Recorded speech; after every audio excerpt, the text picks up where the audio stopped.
Thank you for being here. A quote that comes to mind from one of my greatest mentors is from Robert Gates, who was the former Secretary of Defense for the United States military. And he said when it comes to military action, the United States has a perfect record. We've gotten it wrong every time.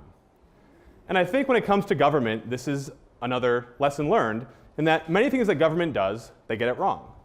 They have a preconceived notion of what the future holds, and they create a structure to find that solution, instead of allowing the emergent opportunities from untapped human potential to come forth. So as we thought about the future of government, we thought, what would be a methodology that would take things from the top level and bring it to the bottom? And at Stanford, we're enamored of design thinking. And we think design thinking is the platform to be used in the 21st century for the future of government. We're a group of students from across the spectrum of government, across the spectrum of finance, consulting, entrepreneurship, and yet all of us have this in common.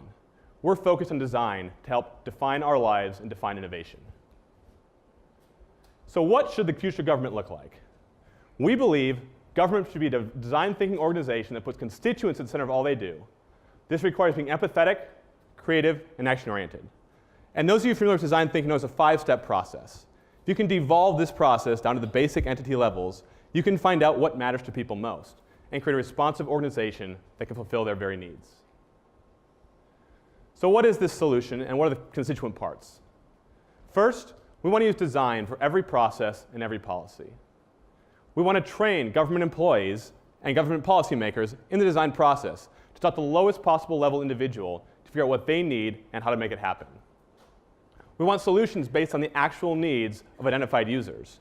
When it comes to welfare policies, who are the people affected by this? When it comes to technology, what are the implications? Who are the users at the end state that can be better used for this? We want to focus on rapid, low-tech prototyping as opposed to coming with large government bureaucratic solutions that may not be the right answer but waste time and money. And finally, we want a rapid, iterative process that will allow us to make changes on the fly to adapt to the needs of our constituents. So as we think of how government works today, it's a very top-level organization. We have national, regional, and local authorities. And with each of these, we have things like immigration, the economy, the environment, security, defense, et cetera. And right now, this is a very top-down approach. The federal government comes with a solution, they trickle it down to the regional and local governments, and they're forced to implement it. What we're seeing, though, is this entrenched bureaucracy inhibits innovation and creativity. What if we reversed that? What if we looked at the local government creating solutions that percolated up? Let them define what the challenges are and what the answers to the solutions have to be. The role of government is not just to increase GDP, to increase happiness, increase the optimization of individuals, and unleash the untapped potential that is remaining in many of our societies. This has to happen at the local level. Now, the paradox here is that we're in a globalized society. We're increasingly interdependent. We have high-level organizations. But the things that will cause us to be better as an organization, as a humanity, are the things that come from the local engagement and the iterative processes. So what does this look like? We have 2 vignettes to walk you through. The first is we need to figure out what the challenges facing future citizens are and how to integrate that. So we have Christina here. She was a bus driver in London. She has 2 children. She's concerned about the things in her life that will be affected by autonomy and other things emerging in our society. Normal processes might be a policy-oriented look. They might be a top-down study. But we want to go talk to Christina. We want to figure out what would make her life better. What are the things that she's concerned about? And we believe that if people talk to these end users, they'll be able to create local solutions that will be better suited for these individuals. We can retrain them. We can focus them on new organizations. We can introduce them to opportunities the government's already selected for them, education, welfare benefits, other things that they need to survive and thrive in this new economy. Also, another example is Yazeed. He's an individual who has an idea for how he wants to integrate into society, but doesn't know what the resources are available. There's an immense amount of data out there that we can gather about Yazeed.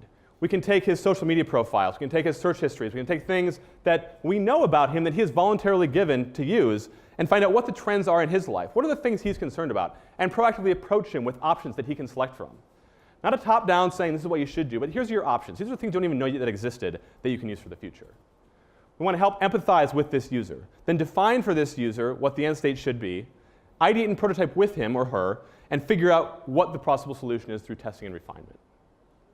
Ultimately, the problems we face, we can't predict. We've talked about AI, we've talked about additive manufacturing, 3D printing, we've talked about things that may be in the future, but we don't know in 50 years if those are actually relevant.